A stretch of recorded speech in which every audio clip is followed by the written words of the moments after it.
Bonjour et bienvenue dans notre programme d'apprendre anglais. Chers amis, avant de commencer, j'aimerais remercier tous ceux qui se sont déjà abonnés à notre chaîne et tous ceux qui partagent nos émissions, tous ceux qui nous soutiennent de près ou de loin. Alors aujourd'hui, vous allez aussi nous excuser pour ces micros parce qu'on a eu un petit problème avec les micros, raison pour laquelle on a pris du temps pour poster une autre vidéo. Alors, sans plus tarder, aujourd'hui nous allons voir the possessive form of nouns, c'est-à-dire la forme possessive des noms. Alors, qu'est-ce que la forme possessive des noms? En anglais, on dit « use the possessive form of noun to show the ownership ». Je répète, « use the possessive form of noun to show the ownership ». En français, ça veut dire « utiliser la forme possessive des noms pour montrer l'appartenance d'une chose à quelqu'un ». Alors, voici quelques exemples pour faciliter la compréhension. Nous avons 3 phrases. La première, c'est « Vivienne is tall ». Vivienne is tall. Alors, écoutez très bien, je ne dis pas Vivienne is tall, mais je dis Vivienne is tall. Alors, bien que ça signifie la même chose, mais parce qu'ici, il n'y a pas la présence de I, vous allez prononcer Vivienne is tall. En français, ça veut dire Viviane est grande. Viviane est grande. La deuxième phrase, c'est Vivienne is studied. Vivienne is studied, c'est-à-dire Viviane a étudié. La troisième phrase et la dernière, c'est Vivienne is car. Vivienne is car, c'est-à-dire en français, la voiture de Viviane. Alors, je vais maintenant expliquer chaque phrase. La première phrase, c'est Vivienne is tall. Vivienne is tall, c'est-à-dire Viviane est grande. Alors, la règle dit ceci. When the apostrophe S is followed by the adjective, the apostrophe S is the contraction of is. Je répète. When the apostrophe S is followed by the adjective, the apostrophe S is the contraction of is. En français, ça veut dire lorsque l'apostrophe et la lettre S sont suivies d'un adjectif, l'apostrophe et la lettre S sont l'abréviation du mot is. Pour ceux qui ne connaissent pas is c'est le verbe to be conjugué au temps présent à la troisième personne du singulier. On peut dire he is, she is ou bien it is. En français, ça veut dire il est, elle est. Alors, it is, ça s'utilise en anglais pour les animaux ou bien les objets. Alors, maintenant nous allons voir la deuxième phrase. La deuxième phrase, c'est Vivienne is studied. Vivienne is studied. En français, ça veut dire Viviane a étudié. Alors, qu'est-ce que la règle dit? When the apostrophe S is followed by the past participle, the apostrophe S is the contraction of has. Je répète. When the apostrophe S is followed by the past participle, the apostrophe S is the contraction of has. Pour ceux qui ne savent pas, has, c'est le verbe to have, conjugué à la troisième personne du singulier. On peut dire he has, ce qui veut dire il a, she has, ce qui veut dire elle a, ou bien it has. Alors, maintenant nous allons voir la troisième phrase et la dernière, c'est sur laquelle nous allons nous concentrer parce que c'est la dernière phrase qui cadre avec le sujet du jour. Vivienne is car. Vivienne is car, c'est-à-dire la voiture de Viviane. Alors, la règle dit ceci. When the apostrophe S is followed by a noun, the apostrophe S is used to show the ownership. Je répète. When the apostrophe S is followed by a noun, the apostrophe S is used to show the ownership. En français, ça veut dire lorsque l'apostrophe et la lettre S sont suivies d'un nom, l'apostrophe et la lettre S sont utilisées pour montrer l'appartenance d'un objet ou d'une chose à quelqu'un. Alors maintenant, nous allons voir beaucoup plus d'exemples pour faciliter la compréhension. Le premier exemple, c'est John is car. John is car. Ça veut dire la voiture de John. Paul's house is big. Paul's house is big, c'est-à-dire la maison de Paul est grande. Where is Julie's book? Where is Julie's book? Où est le livre de Julie? I'm going to meet Elizabeth's parents. I'm going to meet Elizabeth's parents. C'est-à-dire, je pars rencontrer les parents d'Elizabeth. Is that your friend's bike? C'est le vélo de ton ami. Is that your friend's bike?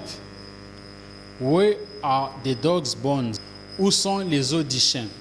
Alors, chers amis, maintenant nous allons voir how to make the possessive form of noun when two names are linked by and at the O.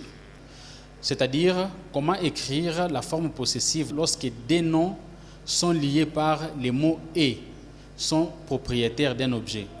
Par exemple, la voiture qui appartient à des personnes.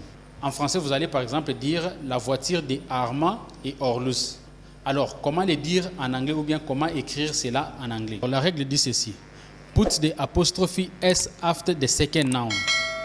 Put the apostrophe S after the second noun. C'est-à-dire, ajouter l'apostrophe et la lettre S après les seconds noms. Alors, voici quelques exemples. Dondi and Johnny's house is big. Mike and Orlus' is bicycle. Mary and Johnny's father works at the bank. Mary and Johnny's father works at the bank. C'est-à-dire, le père de Mary et John travaillent à la banque. Stacy and Steve's car is blue. Stacy and Steve's car is blue. Alors, chers amis, comme vous venez de le voir, dans toutes les phrases qui sont là, nous avons la présence de deux personnes ou bien de deux noms. Alors, vous allez remarquer que l'apostrophe et la lettre S interviennent juste après les seconds noms. C'est ce que la règle nous demande. Lorsque vous voulez écrire la forme possessive dans une phrase où deux personnes sont propriétaires d'un objet, alors mettez l'apostrophe et la lettre S après les seconds noms. Par exemple, Dondi and Johnny's house is big. Alors, vous allez voir que l'apostrophe et la lettre S interviennent juste après les seconds noms. Alors, chers amis, maintenant nous allons voir how to make the possessive form of noun after a plural noun that don't end in S. Je répète, how to make the possessive form of noun after a plural noun that don't end in S. C'est-à-dire, comment écrire la forme possessive après un nom pluriel qui ne se termine pas par la lettre S. Alors, la règle dit ceci. Use the apostrophe S to make the possessive form of noun. Je répète. Use the apostrophe S to make the possessive form of noun. C'est-à-dire, utiliser l'apostrophe et la lettre S pour écrire la forme possessive des noms. Alors, voici quelques exemples. The children's house is always messy. The children's house is always messy. Some people's houses are bigger than ours. Men's voices are deeper than women's. C'est-à-dire, les voix des hommes sont plus profondes que celles des femmes. Alors, chers amis, comme vous venez de les voir, dans toutes les phrases qui sont là, nous avons utilisé les noms pluriels qui ne se terminent pas par la lettre S. Et vous allez aussi remarquer que l'apostrophe et la lettre S interviennent juste après ces noms pluriels qui ne se terminent pas par la lettre S. Alors, chers amis, maintenant nous allons voir how to make the possessive form after a plural noun that ends in S. Je répète, how to make the possessive form after a plural noun that ends in S. C'est-à-dire, comment écrire la forme possessive après un nom pluriel qui se termine par la lettre S. Alors, la règle dit ceci. To make the possessive form after a plural noun that ends in S, just add an apostrophe after the noun. C'est-à-dire, pour écrire la forme possessive après un nom pluriel qui se termine par la lettre S, ajoutez simplement l'apostrophe après ces noms pluriels. The boy's bedroom is bigger than girls. The boy's bedroom is bigger than girls.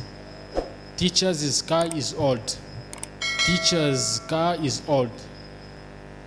Is that your parents' shop? Is that your parents' shop? Alors, chers amis, maintenant nous allons voir how to make the possessive form of noun after a singular noun that ends in S. How to make the possessive form of noun after a singular noun that ends in S. C'est-à-dire, comment écrire la forme possessive des noms après un nom singulier qui se termine par la lettre S. Attention, ce n'est pas un nom pluriel qui se termine par la lettre S, mais maintenant c'est un nom singulier qui se termine par la lettre S. Alors la règle dit ceci. You can make the possessive form of noun either in two ways. You can put the apostrophe S after the noun, or you can put the apostrophe only. C'est-à-dire, vous pouvez écrire la forme possessive de deux manières. Soit vous pouvez ajouter l'apostrophe et la lettre S, soit vous allez ajouter simplement l'apostrophe après les noms singuliers qui se terminent par la lettre S. Voici quelques exemples. My boss's office is open. This is James's house. This is James's house. Olus's dog is hungry. Olus's dog is hungry. Alors, chers amis, comme vous venez de voir, toutes les phrases qui sont là, chaque phrase est écrite de deux manières. Soit l'apostrophe et la lettre S interviennent après un nom singulier qui se termine par la lettre S, soit c'est l'apostrophe, celle qui intervient après ce nom singulier qui se termine par la lettre S. Alors, chers amis, ici, les grammairiens anglophones sont divisés. Il y a ceux qui soutiennent qu'on ajoute l'apostrophe et la lettre S après un nom singulier qui se termine par la lettre S. Et il y a aussi certains grammairiens qui soutiennent qu'on ajoute simplement l'apostrophe après un nom singulier qui se termine par la lettre S. Mais de toute façon, toutes les manières sont bonnes si vous écrivez en ajoutant l'apostrophe et la lettre S ou bien simplement en ajoutant l'apostrophe. Il n'y a pas de faute d'orthographe. Alors, chers amis, une petite remarque, n'ajoutez pas les noms après l'apostrophe et la lettre S ou bien après l'apostrophe uniquement. Par exemple, ne dites pas « Men's voices are deeper than women's voices ». Ça va créer la répétition. Alors, dites simplement « Men's voices are deeper than women's ». Je répète, ne dites pas « Men's voices are deeper than women's voices ». Mais dites simplement « Men's voices are deeper than women's. Women's. Alors, n'ajoutez pas encore voices pour éviter la répétition ou bien la redondance. Alors, chers amis, nous sommes arrivés à la fin de notre programme d'aujourd'hui. J'espère que cette leçon vous sera utile. N'oubliez pas et ne vous fatiguez pas de partager et d'aimer nos vidéos.